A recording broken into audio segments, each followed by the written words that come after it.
संपूर्ण स्वास्थ्य का विज्ञान एवं दर्शन आयुर्वेद। आयुर्वेद की चर्चा करते हुए हम बात कर रहे हैं स्वस्थ वृत्त को लेकर के। स्वस्थ वृत्त कहलाता है किस तरह से हम अपने आप को स्वस्थ रख सकते हैं, उसके अंतर्गत हम बात कर रहे थे दिनचर्या के लिए। दिनचर्या में हम लोगों ने कर लिया स्नान। स्नान के बाद फिर दूसरा काम होता है वस्त्र धारण। तो वस्त्र धारण के लिए भी आयुर्वेद के अंदर निर्देश किया गया है। कितनी बड़ी बात है, यानी हमारे ऋषियों ने पूरे जीवन को, जीवन की गहराइयों को किस तरह से समझा था, किस तरह से उन्होंने रिसर्च किया था कि ये अद्भुत बात है। जन सामान्य को इन विषयों में कोई अभी तक इन विषयों को लेकर के जानकारी नहीं है कि आयुर्वेद में भी क्या इतनी गहन बातें, इतनी गहराई से इन बातों की चर्चा की गई है क्या। तो उन्हीं विषयों के लिए हम चर्चा कर रहे हैं। वस्त्र धारण ऐसी तो कोई चीज़ नहीं, वस्त्र के लिए आप कहेंगे कि क्या है, वस्त्र जैसा मन करे वैसा पहन ले, नहीं। वो कहते हैं कि स्नान के पश्चात सदैव स्वच्छ वस्त्र धारण करें, सुंदर करें। और वस्त्र कैसे होने चाहिए, बोले सौम्य वस्त्र होनी चाहिए। सौम्य वस्त्रों से शरीर की आकर्षकता बढ़ती है, और ऐसे वस्त्रों का यदि हम धारण करते हैं तो आयुर्वेद के ऋषि कहते हैं कि आयु की वृद्धि होती है। अच्छे वस्त्रों के धारण करने से प्रसन्नता होती है। और जहाँ भी सभा सोसाइटी में हम जाते हैं तो हमारा गेटअप, व्यक्तित्व बनता है। व्यक्तित्व बनाने के फेर में कहीं हम अलग अलग दूसरे तरह के विकारों में फंस गए हैं। व्यक्तित्व बनने से विकारों से विमुख हो जाता है आदमी। तो इसलिए वस्त्र जो है कहा कि अशुभ से बचाता है। तो कहीं आपके जीवन का अशुभ का कारण आपका वस्त्र तो नहीं है, ये आपको ध्यान रखना है। कहीं आपके जीवन के अंदर जो घटनाएं, दुर्घटनाएं हो रही हैं, या आपके ऊपर जो एक टेंशन बन रहा है, वह आपके वस्त्रों का कारण तो नहीं है। हाँ, मैं जरूर बताना चाहता हूँ, आज यदि बात करें लोगों के घरों में इतने वस्त्र हैं, एक एक व्यक्ति के पास 50 100 तरह के। हमने देखा, हमें बड़ा ताज्जुब होता है। कुछ लोग तो सैकड़ों नहीं हजारों वस्त्र इकट्ठे करते हैं, वो पहनते भी नहीं है। एक बार पहन लिया, डाल दिया। जूते चप्पल तक, इससे कोई व्यक्तित्व का निर्माण नहीं होगा। इससे हमारे को साइकोलॉजिकल ये फील होगा कि मैंने कल ये पहना था, आज ये पहन लिया, कल ये पहनूंगा या पहनूंगी। सिर्फ इतनी इच्छा बनी रहती है। ऐसी इच्छाएं अनंत है। ऐसा लगता है कि यदि दूसरे ने मेरे कल पहने हुए वस्त्र को फिर दोबारा पहना हुआ देखा तो वो क्या कहेगा। अरे मेरे भाई, दूसरे के चक्कर में अपने आप को क्यों बर्बाद करने में लग रहे हैं, अपने आप को हम क्यों टेंशन में डाल रहे हैं। मैं जानता हूँ ऐसे बहुत सारे लोगों को, वो कहते हैं आचार्य जी कपड़े तो इतने सारे हैं पर हमको जो है समझ भी नहीं आता कि हम क्या पहने। यानी कि ज़्यादा होने के लोग अभाव की वजह से सोचते थे कि हम क्या पहने, दुर्भाग्य से अब अधिकता की वजह से सोचते हैं कि हम क्या पहने। क्या जमाना आ गया है, ये बड़ी पीड़ा की बात है। यानी आपके पास इतने वस्त्र हैं कि आपको लग रहा है कि अब क्या पहनूं। यानी पहले वस्त्र नहीं होते थे तो आदमी को लगता था कि मैं क्या पहनूं। इसके अलावा पहले गरीबी और अभाव में लोग वस्त्रों को, पुराने फटे हुए वस्त्रों को सिल करके, फटे हुए वस्त्रों को थोड़ा सा व्यवस्थित कर करके पहनते थे। पर आज अच्छे नए वस्त्रों को भी फाड़ करके पहना जाता है। तो ये क्या है, हम क्या वस्त्र का जो शास्त्रों में, आयुर्वेद में, इसीलिए कि वस्त्र कैसा पहने एक मर्यादा दी गई। यानी जीवन की संपूर्ण मर्यादा ही स्वस्थ वृत्त है। जीवन को, जिसके आचरण से जीवन में सुख मिले, जिसके न करने से दुख मिले, जिसको तोड़ने से दुख मिले, जिसको हम निषेध करने से दुख मिले, वो बातें हैं स्वस्थ वृत्त। तो मैं आपसे निवेदन यही करना चाह रहा था कि वस्त्र को ध्यान रखें। तो आज भी लोग फटे हुए वस्त्रों में पहुंच गए। तो एक तो अभाव में हम फटे पहनते थे और आज ज़्यादा समृद्धि में फटे वस्त्रों की तरफ पहुंच गए। पहले लोग सादगी में कम वस्त्र पहनते थे, अब फैशन में कम वस्त्र पहनते हैं। तो इसीलिए हमको ये इस मानसिकता को बदलना होगा। यदि आपके पास, तो जब होता था तो 16 श्रृंगार की बात की जाती, जिनके पास साधन होते थे पूरे वस्त्रों के धारण करने की बात की गई है। तो इसीलिए हमारे लिए बहुत ज़रूरी है कि वस्त्र से बोले अशुभ से बचाता है। पर फटे मैले कुचैले, चलो आज मैले कुचैले आप नहीं पहनते, फटे तो पहनते हो ना। तो जो फटा हुआ वस्त्र है वो शुभ का प्रतीक नहीं माना गया है। इसी तरह से जो आधे अधूरे कपड़े हैं उनको शुभ का कारण नहीं माना गया है। तो सावधान, यदि जीवन में आपको शुभ चाहिए, यदि अपने जीवन में कल्याण चाहते हैं, तो आपको सावधान होना होगा कि ये जो फैशन में ही सही, पर ये फटे हुए, ये आधे अधूरे कपड़े कभी भी ना पहने। इसी तरह से कहा कि वस्त्र जो है हमको ऋतुओं के जो कुप्रभाव है, सर्दी गर्मी आदि से बचाता है। हमको जहाँ दौड़ना चाहिए दूसरों के लिए शुभ के लिए, दूसरों के कल्याण के लिए, दूसरों की सेवा के लिए, दूसरों के सहयोग के लिए तो हमको दौड़ना चाहिए था। उसके लिए तो हम नहीं दौड़ते हैं, पर दूसरे दुखाने के चक्कर में दूसरे कहे वाह क्या पहना हुआ है, क्या जच रहा है, क्या जच रही है, इस फेर में हम अपने आप को कहीं ना कहीं पूरा एक जैसे कहा ना कि दूसरों के चक्कर में हम घन चक्कर बन जाते हैं। तो इसीलिए शास्त्रों में कहा कि ऋतु के अनुसार ही वस्त्रों का धारण करना चाहिए, और ऋतुओं के अनुसार कलर का भी चयन किया आयुर्वेद के अंदर। कहा कि गर्मी में कैसे वस्त्र करें, जैसे सफ़ेद है, हल्के रंग के वस्त्र हैं, या थोड़े से जो लाइट कलर हैं, थोड़े से ढीले वस्त्र हैं, ऐसा वस्त्र धारण करने के लिए कहा कि गर्मी में करना चाहिए। उससे क्या होता है कि उससे शरीर में पसीना भी जल्दी सूखेगा, और हल्के कलर के होने की वजह से वो आपको गर्मी से भी थोड़ा सा बचाएगा। इसी तरह से कहा सर्दियों में कैसे वस्त्र पहने, कहा सर्दियों में भारी रंग के वस्त्र पहनना चाहिए, गहरे रंग के वस्त्र पहनना चाहिए, और थोड़े से ऊनी आदि जैसे जो गर्म वस्त्र हैं वो पहनना चाहिए। ये कितनी बड़ी बात है। ऋषियों ने देखो हमारी कितनी चिंता की है ना। इतनी समृद्धशाली संस्कृति, इतनी मर्यादाशाली संस्कृति वो कभी कहीं दुनिया में नहीं है, ना कभी रही है। हमको इसकी महत्ता को समझना होगा, उन ऋषियों की बातों की ओर ध्यान देना होगा। ऋषि लोगों का कोई स्वार्थ नहीं था। यदि उन्होंने हमारे लिए कुछ उपदेश दिया, यदि उन्होंने हमारे लिए कोई बात कही है, तो ये जरूर हमको ध्यान देना चाहिए।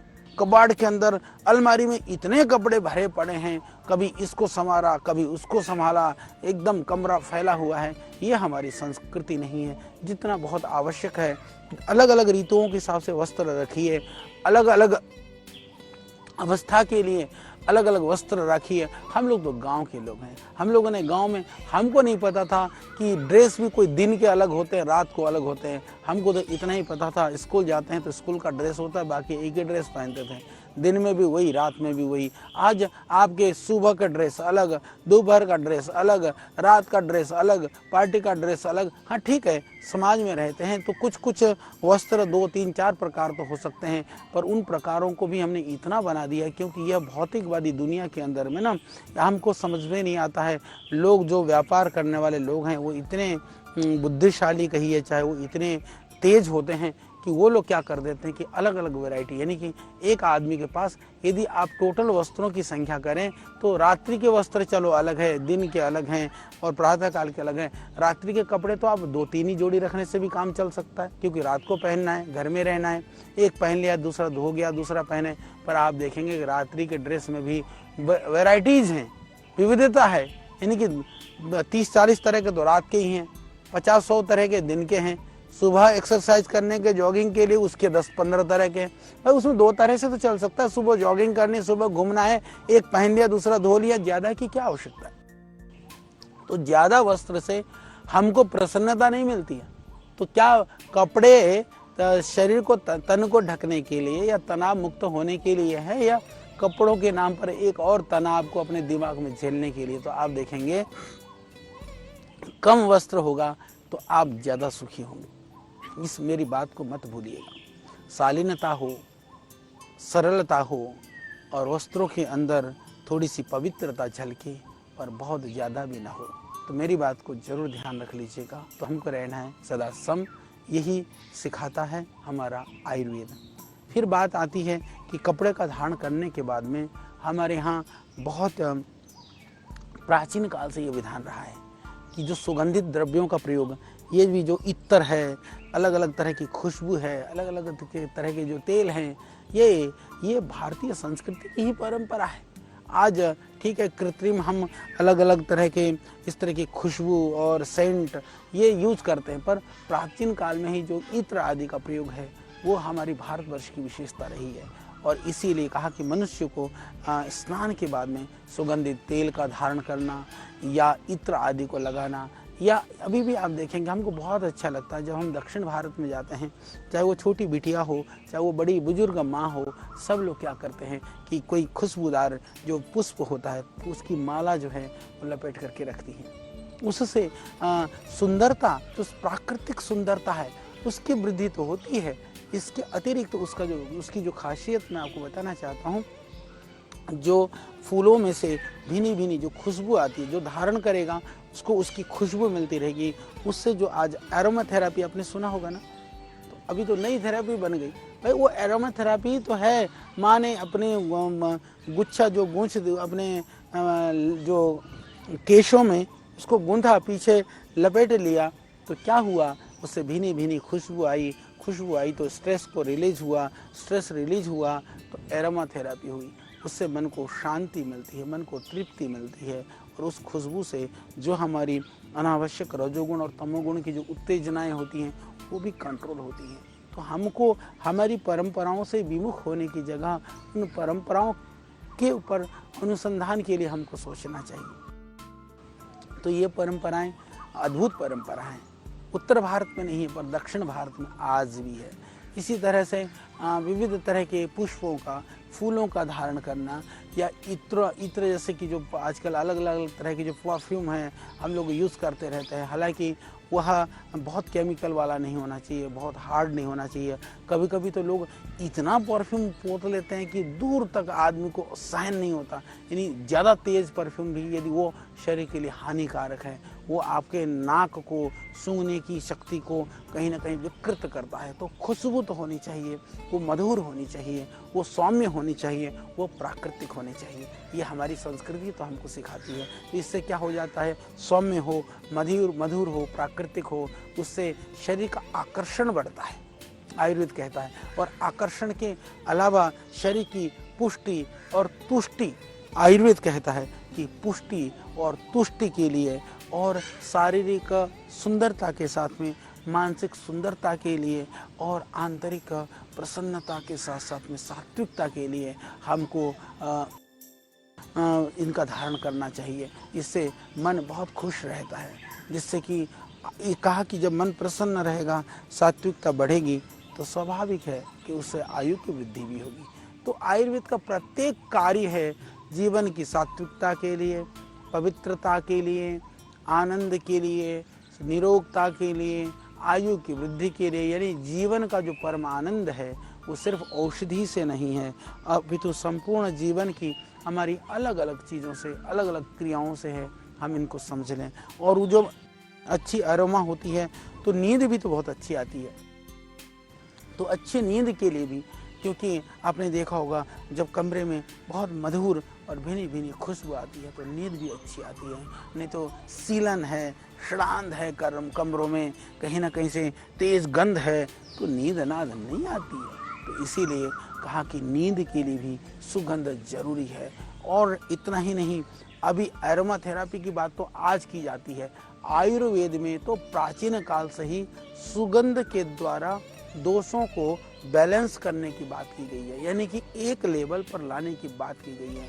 और कहा कि यदि सही सुगंधों का प्रयोग किया जाए तो बड़े हुए दोषों को भी हम शमन कर सकते हैं, उसको एक सम स्थिति पर ला सकते हैं। कितनी बड़ी बात है, क्योंकि नाक से भी जो भी हम सूंघते हैं, आपने देखा होगा कि वो जो हमारे को जो नेजल जो टिश्यूज है वहाँ से जो एक नमी आर्द्रता होती है ना, वहाँ से फिर हम आगे जा कर के अलग अलग तरह की कोशिकाओं से सीधा मस्तिष्क में और जो हाइपोथैलेमस के लेवल तक में हम उसको पहुँच जाता है। पहुँचने से पूरा ब्रेन को एक संदेश मिलता है। तो ब्रेन को संदेश मिलते ही वो ब्रेन पूरे शरीर में पहुँचा देता है। यानी कि इस तरह से वो पूरी क्रियाएं, यानी आपको तो लगता है सुगंध है, मैंने सूंघा, मुझे महसूस हुआ, पर आपको नहीं पता कि वो सूंघते ही मस्तिष्क में पहुंचता है, मस्तिष्क में पहुंचते ही वो सारे शरीर में पहुंचा देता मन। तो इसीलिए आप देखते हैं कि बहुत सारी जो सारी क्रियाओं का सुगंध के द्वारा नियंत्रण रखा जा सकता है। और आपका मन कितना भी विचलित हो और थोड़ी सी भीनी भीनी खुशबू आ रही हो तो तुरंत ध्यान आपका जाता है, वाह क्या खुशबू है।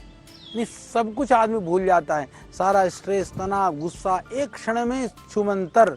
इतना ही नहीं, आयुर्वेद कहता है कि सुगंध के द्वारा हम ताप को, प्यास को, भूख को, इन चीजों को भी कंट्रोल कर सकते हैं। इतना ही नहीं, आयुर्वेद कहता है कि आप ब्लड शुगर तक को भी जरूरी है कि आप वातावरण को बहुत ही आनंदमय और बहुत ही खुशबूमय बना लें। इससे जो गुस्सा आता है या मन की जो प्रसन्नता है, वो इस तरह की चीज़ों के लिए भी कारण है कि आपने कोई बहुत बदबूदार देखा, वो भी तो गंध है ना, सुगंध की जगह वहाँ गुस्सा आएगा, वहाँ मन बेचैन होगा, वहाँ अरुचि होगी। इसी तरह से विभिन्न प्रकार की जो सुगंध है वो दोषों को समान रख करके और बहुत ही बेहतरीन हमको वह जीवन में प्रसन्नता देती हैं। तो इसीलिए हमारे आयुर्वेद के अंदर में की बड़ी महत्ता है। तो हम इस खुशबू को जानें, खुशबू की महत्ता को समझें, उसका सही प्रयोग करें, सही सदुपयोग करें, क्योंकि जीवन की प्रसन्नता ही तो इस जीवन का लक्ष्य है कि हम खुश रहें, प्रसन्न रहें, मन में आह्लास हो, उदासीनता ना हो, उल्लास हो। तो उदासीनता को छोड़ करके उल्लास को पाना चाहते हैं, अवसाद को छोड़ करके और आह्लाद को पाना चाहते हैं, प्रसन्नता को पाना चाहते हैं, तो ज़रूरी है कि आयुर्वेद में बताई हुई इन छोटी छोटी बातों पर हम ज़रूर ध्यान दें। सिर्फ ये ना सोचें कि कोई हमको नुस्खा बता दें, कोई हमको गोली बता दें, कोई हमको चूर्ण बता दें। लोग ये कहते हैं आचार्य जी इसकी कोई चूर्ण बता दो, इसका कोई नुस्खा बता दो। भाई साहब, नुस्खे की ज़रूरत ही नहीं पड़े, हम तो ऐसी बात आपको बता रहे हैं, इसका आप ज़रूर ध्यान दीजिएगा। इसी कड़ी में फिर हम चर्चा करेंगे। ये निरंतरता से ये कड़ी हमारी चलती रहेगी। तो इसको आप क्रमशः देखते रहें।